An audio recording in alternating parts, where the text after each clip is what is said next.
Bertemu lagi dengan saya, Dr. Sugiritama. Kali ini saya akan membahas tentang struktur histologi jantung. Materi ini saya buat untuk mahasiswa program studi kesehatan, kedokteran umum, keperawatan, kedokteran gigi, fisioterapi, dan juga untuk masyarakat umum yang ingin mengetahui struktur mikroskopis dari jantung kita. Mari kita mulai. Saya mulai dari sedikit tentang tinjauan anatomi makronya. Jantung, seperti ini strukturnya.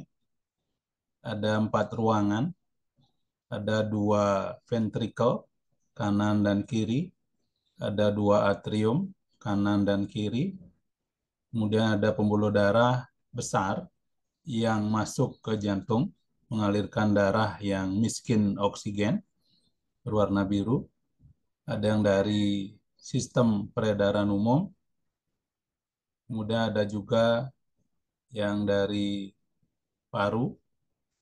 Kemudian yang warna merah adalah melambangkan pembuluh darah arteri yang keluar dari jantung, membawa darah yang sudah teroksigenasi, jadi sudah ditambahkan oksigen di paru-paru.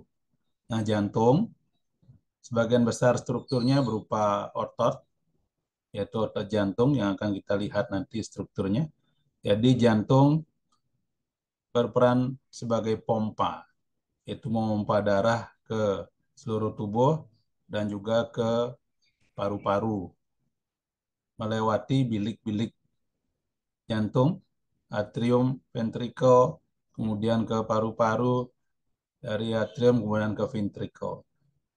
Ada kerangka jantung yang nanti saya tunjukkan, yang menjaga bentuk jantung supaya integritasnya tidak berubah, dan sekaligus menjadi tempat penempelan dari katup-katup jantung yang berperan besar dalam fungsi jantung sebagai pompa. Mari kita lihat struktur mikroskopisnya. Ini adalah gambaran dari irisan dinding jantung kita. Jadi dibandingkan di sini, ini adalah irisan dinding jantung ventricle. Kemudian yang di sini ventricle kanan, yang sebelah sini ventricle kiri. Jadi terlihat tebalnya berbeda. Yang lebih tebal adalah ventricle kiri, sedangkan ventricle kanan lebih tipis. Nah, ini menggambarkan bahwa ventricle kiri memiliki beban yang lebih berat karena dia harus memompa darah ke seluruh tubuh. Sedangkan ventricle kanan tugasnya lebih ringan, yaitu memompa darah dari jantung ke paru-paru. Itulah sebabnya kenapa dinding ventricle kiri lebih tebal dibandingkan dengan ventricle kanan. Walaupun secara struktur lapisan-lapisannya sama. Nanti kita lihat mulai dari dalam endokardium, miokardium, kemudian ada lapisan jaringan ikat di sini. Di sini juga sama, ya. Dalam keadaan normal seperti ini memang berbeda tebalnya. Tetapi dalam keadaan patologis, tebal dari dinding otot jantung bisa berubah tergantung dari kelainan yang dialami oleh pasien. Misalnya pada pasien yang mengalami tekanan darah tinggi, ventrikel kiri bahkan itu bekerja lebih keras untuk memompa darah karena harus melawan gradien tekanan yang lebih kuat. Sehingga tebal yang sudah terlihat dalam keadaan normal seperti ini itu bisa menjadi lebih tebal lagi, ya. Nah, pada kesempatan kali ini kita akan bicara hanya dalam keadaan normal. Ya, ini menggambarkan perbedaan tebal ventrikel kanan dan ventrikel kiri.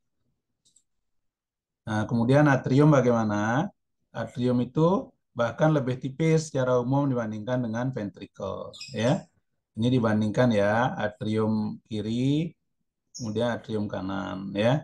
Ini lebih tipis, lapisan dindingnya mirip dengan di ventricle, yaitu ada lapisan dalam endokardium, ada miokardium, dan ada jaringan ikat di luarnya. Ya, dari kedua slide tadi kita mendapat gambaran bahwa tebal dinding dari otot jantung di masing-masing ruangan, baik atrium kanan dan kiri, ventrikel kanan dan kiri, tebalnya dipengaruhi oleh beban kerja yang diterima oleh otot tersebut. Kita lanjutkan ke slide berikutnya. Kita sekarang mulai dengan pembesaran yang kuat. Kita lihat pada bagian paling dalam sekali dari dinding jantung, ada lapisan endokardium.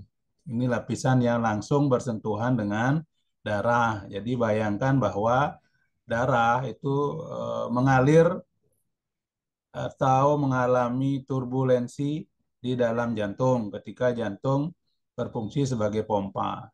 Lapisan ini sangat penting untuk menjaga supaya darah tidak mengalami pembekuan, sehingga lapisannya khusus dan dia memproduksi zat-zat khusus yang memastikan darah bisa berjalan dengan mulus.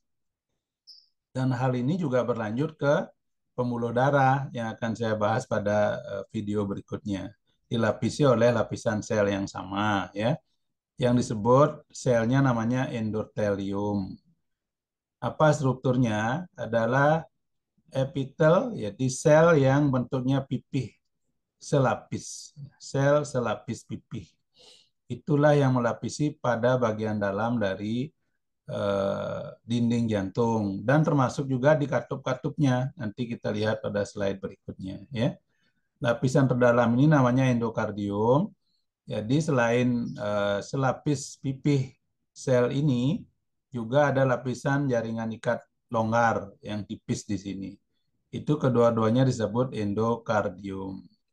Kemudian lapisan di bawahnya atau ke arah luar, kalau kita lihat dari dinding otot dari dinding jantung, ada lapisan otot.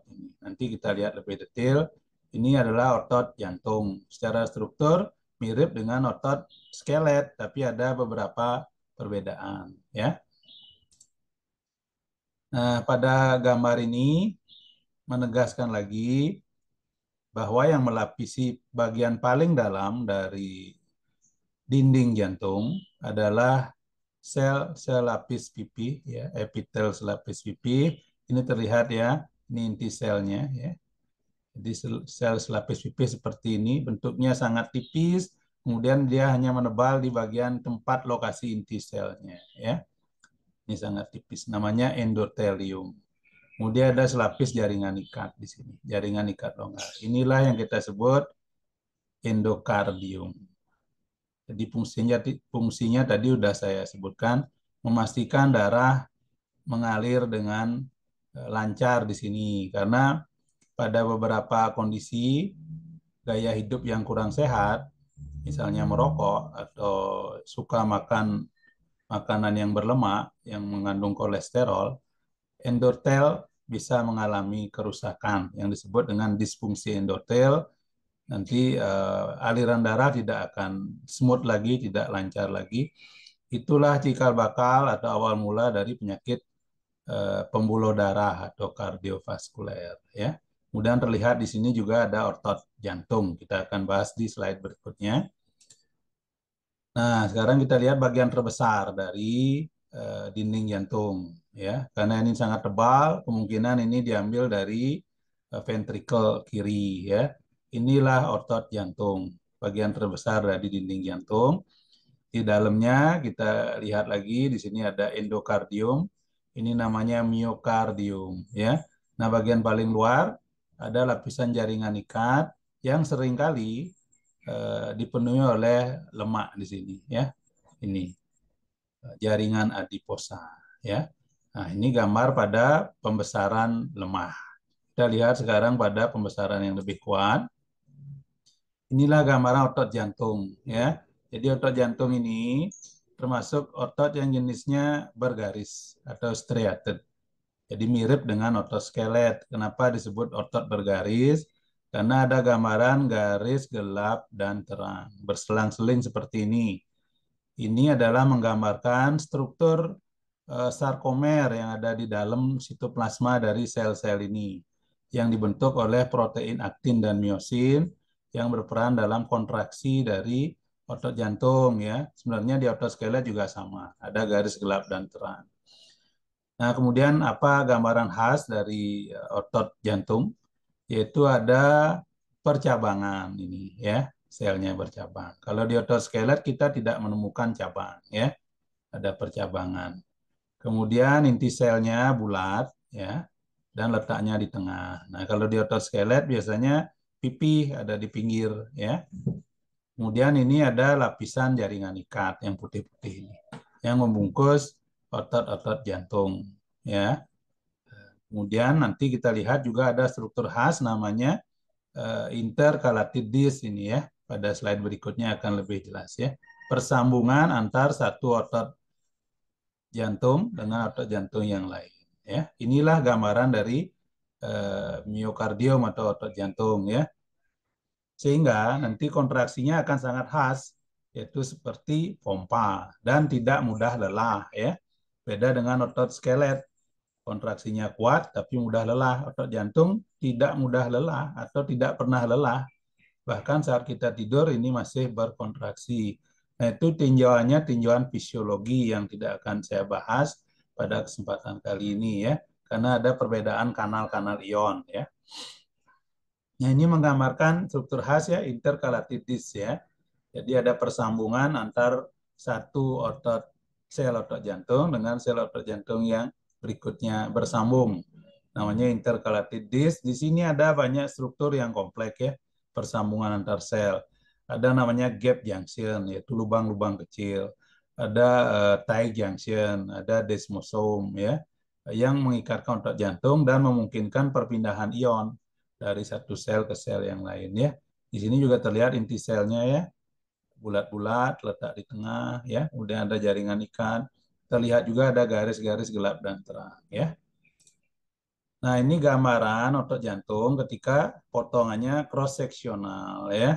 Nah, tidak terlihat garis gelap dan terang, tapi terlihat bentuk dari sel otot jantung yang bervariasi ya. Ada yang bulat seperti ini, kemudian kalau kepotong di posisi percabangan seperti ini ya. Yang jelas terlihat di sini adalah inti selnya, yaitu terletak di tengah ya. Sangat berbeda dengan otot skelet. Nanti saya akan tunjukkan pada video lainnya ya. Ini di tengah, kalau otot skelet di pinggir ya.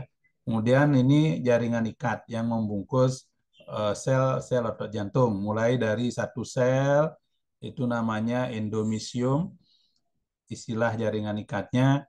Kemudian ada namanya membungkus sekelompok sel, namanya perimysium. Kemudian keseluruhan namanya epimysium. Ya. Kemudian di dalam jaringan ikat itulah pembuluh darah, arteri, vena ikut masuk dan keluar. Kemudian saraf juga ikut masuk dan keluar. Ya. Jadi sel-sel otot jantung yang halus itu diorganisir oleh jaringan ikat. Ya. Nah, ini juga menggambarkan yang tadi potongan cross seksional ya. Terlihat ya, untuk selnya bervariasi ya. Kalau otot skelet nanti lebih seragam bentuknya ya. Inti selnya ada di tengah ya. Ini terlihat miofibrilnya ada di dalam tapi tidak berbentuk garis gelap dan terang.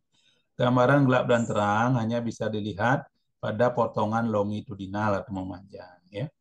Dan ini adalah jaringan ikat yang tadi sudah saya jelaskan ya. Mulai membungkus satu sel, sekelompok sel, kemudian keseluruhan ya. Nah, kemudian kita bergeser ke bagian luar dari jantung. Nah, jantung itu berada di rongga dada ya. Nah, dia dilapisi oleh jaringan ikat ini ya. Kemudian ada sel di luarnya melapisi ya, sel selapis juga ya. Itu namanya epikardium. Ini bagian terluar dari jantung ya.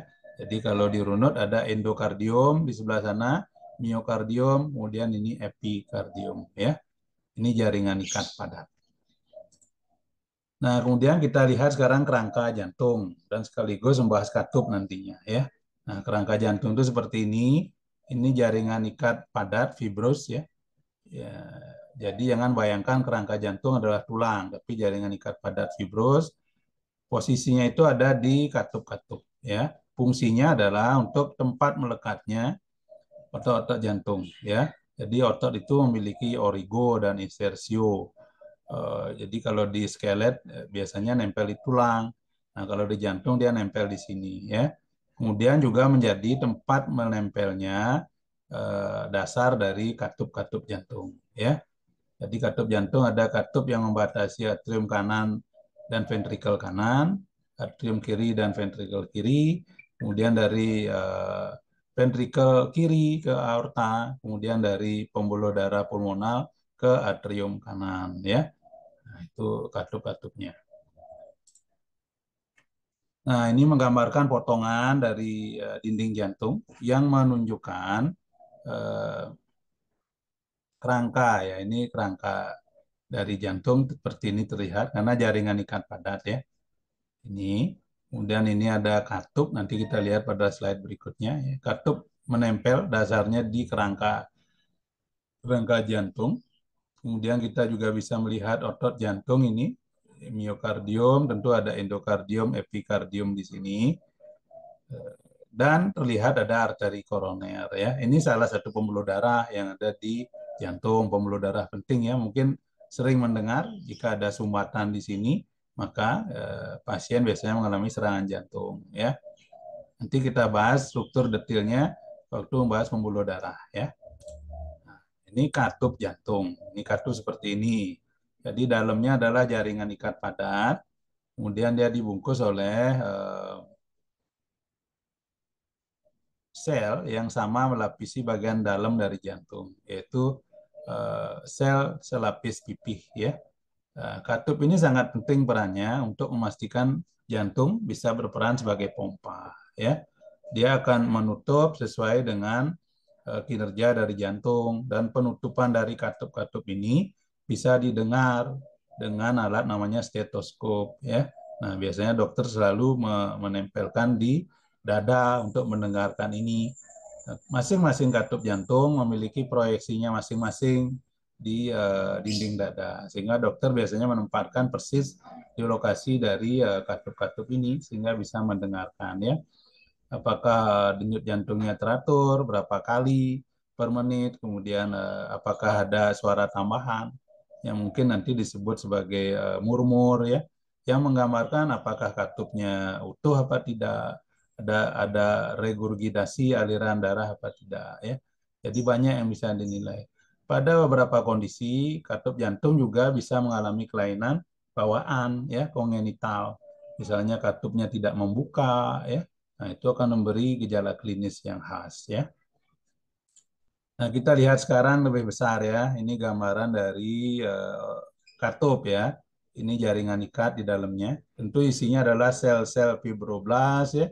Kemudian ada sabut-sabut kolagen. Ini jaringan ikat padat dilapisi pada kedua sisinya oleh epitel selapis pipih yaitu endotel ya. Yang tetap fungsinya untuk menjaga supaya darah tidak membeku ya, supaya darah bisa mengalir dengan smooth dan lancar ya. Nah, pada beberapa keadaan, kadang dokter memberikan obat untuk mencegah pembekuan darah ya, ketika ada kecenderungan untuk membeku, misalnya diberi aspirin atau warfarin atau yang lain ya. Jadi terkait dengan ini ya, fungsi dari endotel yang melapisi baik bagian dalam dinding jantung ataupun pada katup-katup jantung ya. Kita lanjutkan. Nah, ini ya, endotel yang melapisi katup jantung pada kedua sisinya. Sama persis dengan yang melapisi dinding bagian dalam dari jantung ya. Nah, ini sedikit ditampilkan ini arteri koroner yang tadi kita sudah lihat ya.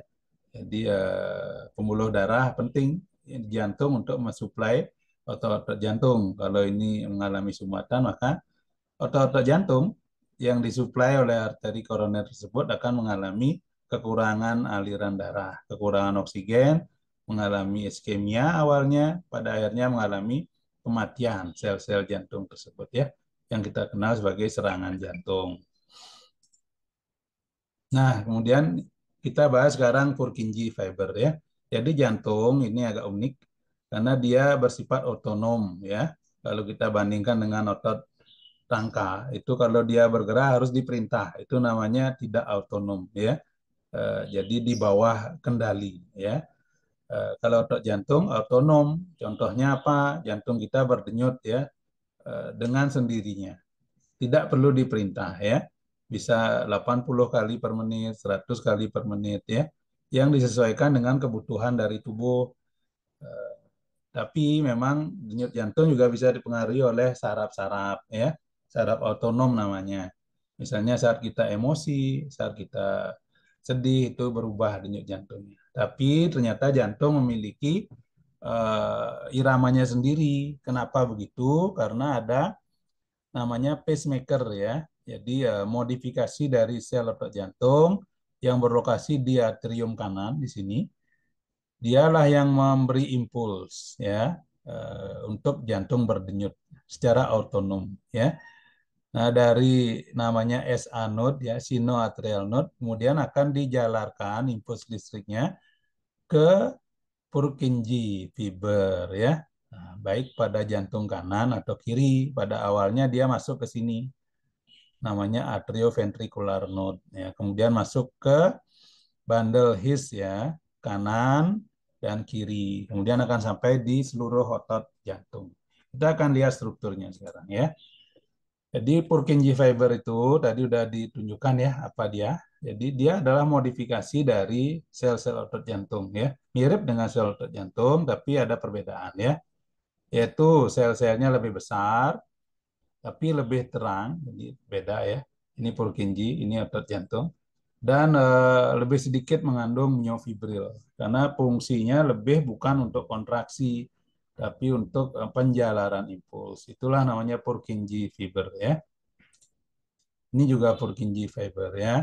Ini membedakan dengan sel otot jantung di sini ya. Jadi fungsinya adalah untuk penjalaran impuls ya.